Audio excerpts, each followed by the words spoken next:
يسألونك عن الأنفال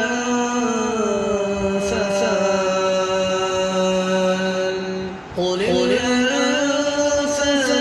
لله والرسول